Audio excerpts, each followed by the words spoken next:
एक बार की बात है, महात्मा गौतम बुद्ध जी के एक शिष्य ने यह प्रश्न किया कि हे भगवान, कर्म क्या है। गौतम बुद्ध जी मुस्कुराए और उन्होंने जवाब दिया, वत्स, मैं तुमको एक कहानी सुनाने जा रहा हूँ। इस कहानी के माध्यम से तुम सभी शिष्य यह समझ जाओगे कि कर्म क्या है। एक राजा था, वो अपने मंत्री के साथ देश का भ्रमण करने निकला। भ्रमण करते करते राजा और मंत्री एक बाजार में पहुंच गए। उस बाजार में राजा का ध्यान एक दुकानदार के ऊपर गया। उस दुकानदार को देखते ही राजा के मन में ना जाने क्यों यह विचार आया कि मैं इस दुकानदार को कल फांसी की सजा दे दूं। यह बात राजा ने अपने मंत्री को बताया। मंत्री कुछ बोले उससे पहले राजा उस दुकानदार के दुकान के सामने से आगे निकल चुके थे और दूसरी बात करने लगे। मंत्री बहुत ही चिंतित हो गया। यह बात समझ नहीं पा रहा था कि दुकानदार की गलती क्या है। दुकानदार से बिना कुछ बात किए, बिना कुछ सोचे समझे महाराज ऐसा फैसला लेने के बारे में क्यों सोच रहे हैं। राजा और मंत्री भ्रमण करने के बाद राज दरबार वापस चले गए। मंत्री को रात भर नींद नहीं आई। सुबह जगने के बाद मंत्री एक साधारण प्रजा का रूप बनाकर उस दुकानदार के पास गया और उस दुकानदार से पूछा, तुम क्या बेचते हो। दुकानदार ने जवाब दिया, मैं चंदन की लकड़ी बेचता हूँ। फिर मंत्री आसपास के लोगों से दुकानदार के बारे में पूछना शुरू किया। सबने जवाब दिया कि दुकानदार किसी से बोलता नहीं है, हमेशा दुखी रहता है। मंत्री को बात समझ में आ गई। मंत्री वापस दुकानदार के पास गया और उस दुकानदार से पूछा, तुम दुखी क्यों रहते हो। दुकानदार ने बताया, मैं दुखी इसलिए रहता हूँ क्योंकि मेरे दुकान पर लोग आते हैं, चंदन की लकड़ियाँ सूंघते हैं और बोलते हैं बहुत ही सुंदर है, बहुत ही अच्छी महक है, लेकिन कोई खरीदता नहीं है, इसलिए मैं दुखी रहता हूँ। मंत्री दुकानदार की बात सुनकर खुद भी भाव विभोर हो गया। कोई भी दुकानदार दुखी क्यों ना हो अगर उसके दुकान का कोई भी सामान ना खरीदा जाए, जबकि सामान में कोई कमी ना हो। मंत्री सोचने लगा, यह दुकानदार अपने दुखों की वजह से इतना दुखी रहता है, परंतु राजा इस दुकानदार को फांसी पर क्यों लटकाना चाहते हैं। अर्थात राजा के मन में आए हुए विचार का उत्तर अभी तक मंत्री को नहीं मिला था। मंत्री ने फिर दुकानदार से पूछा, भाई तब तुम क्या करोगे अगर तुम्हारे दुकान की सारी चंदन की लकड़ियाँ ऐसे ही रखी की रखी रह जाएगी। तो दुकानदार ने गुस्से भाव से बोला, हाँ मैं जानता हूँ मेरी चंदन की लकड़ियाँ ऐसे ही रखी रह जाएगी, कोई नहीं खरीदेगा, इसलिए मैं सोचता हूँ कि हमारे देश का राजा जल्दी से मर जाए। अगर वह जल्दी से मर जाता है तो मैं उस राज दरबार में उस राजा के दाह संस्कार के लिए अपनी चंदन की लकड़ी देता, जिससे मुझे कुछ पैसे मिल जाते और इस बाजार के अलावा बाकी के लोगों को भी मेरे चंदन की लकड़ी के बारे में पता चलता, तो फिर शायद कुछ न कुछ लोग मेरी दुकान से जरूर खरीदने आते चंदन की लकड़ी। मंत्री दुकानदार की बात सुनकर सब कुछ समझ गया और उसके मन में एक विचार आया। मंत्री ने दुकानदार से चंदन की कुछ लकड़ियां खरीदे। इस खरीदी लकड़ी से दुकानदार को कुछ पैसे भी मिल गए और वह थोड़ा खुश भी हो गया। मंत्री चंदन की लकड़ियों को लेकर वापस राज दरबार चला आया। राज दरबार पहुंचकर मंत्री ने उस चंदन की लकड़ियों को राजा के समक्ष रख दिया और बोला, हे राजन, ये चंदन की लकड़ी उस दुकानदार ने आपको भेंट किया है जिस दुकानदार को आप फांसी देने के लिए सोच रहे थे। राजा ने उस चंदन को सूंघे तथा सूंघने के बाद बड़े ही प्रसन्न हुए।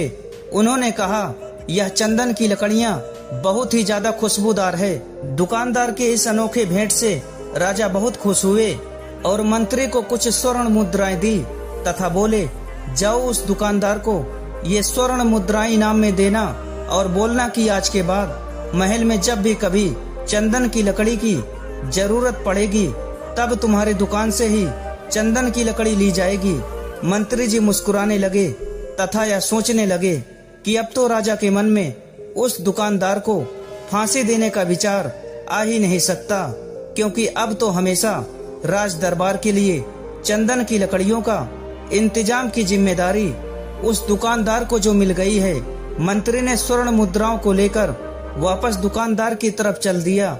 इधर राजा इस विचार में पड़ गए कि वह दुकानदार तो बड़ा ही अच्छा इंसान है। जिस वक्त मैं उसके बारे में यह सोच रहा था कि मैं इसको कल फांसी दे दूंगा, तब शायद उसके मन में उस समय यह विचार चल रहा था कि राजन पहली बार मेरे दुकान के सामने आए हैं, क्यों ना मैं उनको अपनी सुंदर और खुशबूदार लकड़ियों को भेंट करूं। और आज उसने मुझे भेंट भी किया। बेवजह ही मैं उसको फांसी देने के बारे में सोच रहा था। इधर मंत्री दुकानदार के पास पहुंचा। मंत्री ने राजा के द्वारा दी गई स्वर्ण मुद्राओं को दुकानदार को देते हुए कहा कि जिन चंदन की लकड़ी को कल मैं खरीद कर ले गया था, उन चंदन की लकड़ियों को राजा ने बहुत पसंद किया और इनाम के तौर पर तुमको यह कुछ स्वर्ण मुद्राएं दिए हैं। दुकानदार बहुत ही प्रसन्न होने लगा और साथ ही साथ मंत्री ने उस दुकानदार को यह भी बताया कि आज के बाद राज दरबार में जब भी कभी चंदन की लकड़ियों की जरूरत पड़ेगी तो सारी चंदन की लकड़ियां तुम्हारी दुकान से ली जाएगी। दुकानदार मंत्री की बात सुनकर बहुत ही खुश हो गया। मंत्री ने दुकानदार से पूछा, क्यों भाई, तुम राजा के बारे में इतना बुरा भला क्यों सोचते थे? लेकिन राजा को देखो, तुम्हारी कितना चिंता करते हैं। राजा कितने अच्छे हैं। राजा अपनी प्रजा के बारे में कभी गलत नहीं सोचते। दुकानदार मंत्री की बात से सहमत हो गया और बहुत दुखी हुआ। दुकानदार मंत्री से बोला, मैं कितना गलत सोचता था राजा के बारे में। राजा तो बड़े ही अच्छे हैं, बड़े ही भले राजा हैं। भगवान करे कि राजा की बहुत लंबी आयु हो। यह बात सुनकर मंत्री भी बहुत खुश हुआ। फिर मंत्री वहां से वापस राज दरबार को चला गया और यहीं पर महात्मा गौतम बुद्ध जी इस कहानी को समाप्त कर दिए। फिर अपने शिष्यों से उन्होंने पूछा कि अब बताओ कि कर्म क्या है? विचार ही हमारे कर्म होते हैं। गौतम बुद्ध ने कर्म का पाठ पढ़ाया। किसी शिष्य ने कहा कर्म बोले हुए शब्द हैं, किसी शिष्य ने कहा कर्म वाणी है, तो किसी ने कहा कर्म सोच है, तो किसी ने कहा कर्म भावना है। अपने सारे शिष्यों का जवाब सुनने के बाद महात्मा बुद्ध जी ने बताया कि कर्म हर एक इंसान की खुद के विचार होते हैं। हमारे विचार जैसे रहेंगे हम वैसे ही कर्म करेंगे और उन्हीं विचारों के द्वारा किया हुआ कर्म हमारे सुख और दुख के लिए उत्तरदायी होंगे। अर्थात हमारे विचार अगर गलत हैं तो हमारे द्वारा किया हुआ कर्म भी गलत होगा तथा इसका परिणाम भी गलत निकलेगा। परिणाम स्वरूप हम दुखी रहेंगे। अगर हमारे विचार सही रहेंगे, सही कर्म करेंगे तो सही फल भी मिलेगा जिससे हम सुखी रहेंगे। इस कहानी से हमने यह सीखा कि अगर हमारे विचार सही रहेंगे, निष्पात रहेंगे, तो उन्हीं निष्पात और सही सोच की वजह से लिया गया हर फैसला सही होगा।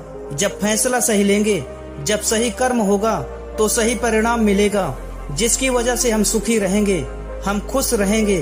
तथा इसी जगह पर अगर हमारे विचार गलत रहेंगे तो हमारे द्वारा लिया गया फैसला भी गलत होगा और किया गया कर्म भी गलत होगा जिसे दुष्कर्म कहा जाता है।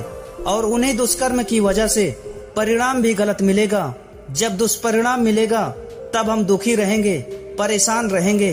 कर्म का मंत्र, सही कर्म सुख देगा, दुष्कर्म दुख देगा।